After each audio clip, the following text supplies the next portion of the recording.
Lionel Messi টাই ব্রেকারে প্রথম শটটা নিতে গেছেন, মারলেন একটা পানেনকা, লাগলো সেটা গোল ফ্রেমে এবং সেখান থেকে বল গেল বাইরে। ফিরে আসলো 2016-র কোপা আমেরিকার ফাইনাল, আরো একবার ইউএস এর মাঠ, আরো একবার লিওনেল মেসি, আরো একবার tie breaker Lionel Messi miss করে গেছেন। এবং তখন বোধহয় আর্জেন্টিনার সমর্থকদের আত্মা উড়ে গিয়েছিল, আর্জেন্টিনা কি তাহলে আসলেই বিদায় নিচ্ছে? এরকম একটা সমীকরণের সামনে দাঁড়িয়ে গিয়েছিল আর্জেন্টিনার এবারের কোপা আমেরিকার ভাগ্য। এই ইকুয়েডরের গোলকিপার আলেকজান্ডার ডমিঙ্গেজ, তিনি লিওনেল মেসিকে জড়িয়েও নিয়েছিলেন, কারণ তিনিও বুঝতে পারছিলেন মেসির মনের অবস্থা এবং তিনিও আজ করতে পারছিলেন তার দলের সামনে এখন জয়ের সুবর্ণ সুযোগ আছে। কিন্তু দিন শেষে আর এই গোলকিপার নায়ক হয়ে যেতে পারেন নাই, কারণ অন্য পাশে আছেন এমন এক গোলকিপার যার নামের সঙ্গে আপনি দৈত্য শব্দটা লাগিয়ে দিতে পারেন।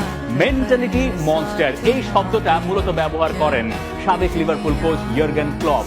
এই শব্দটা খুব ভালো মতো ব্যবহার করা সম্ভব এখন এমিলিয়ানো মার্টিনেজের জন্য।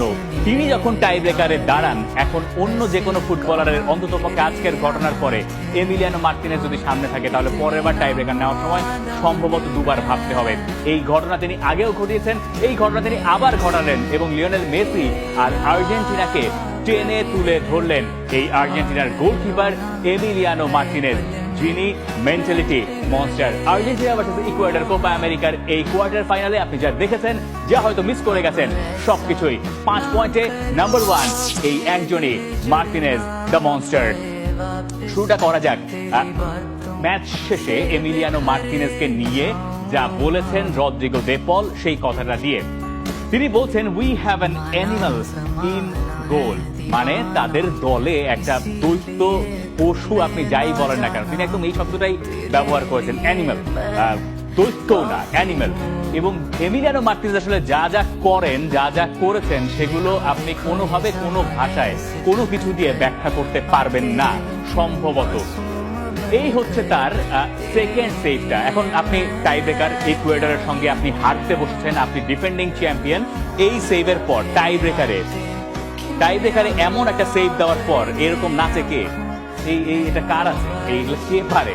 প্রথম দুটো শটে তিনি সেভ করলেন, মেসিকে তিনি বাঁচালেন। মেসি তো প্রথম শটটা মিস করে গিয়েছিলেন, এরপরে ইকুয়েডরের যিনি কিক নিতে আসলেন সেটা তিনি সেভ করলেন, সেকেন্ড কিকটাও তিনি সেভ করলেন এবং তারপরে তার ওই উদ্দাম নাচ। তখনই বোধহয় আর্জেন্টিনার সমর্থকরা বুঝতে পারলেন এমিলিয়ানো মার্টিনেজকে অন্তত পক্ষে ইকুয়েডরের এই ফুটবলাররা টপকাতে পারবেন না। এবং আরো একবার তাই হলো, টাই ব্রেকারে নায়ক বনে গেলেন মার্টিনেজ, বাঁচালেন আর্জেন্টিনাকে।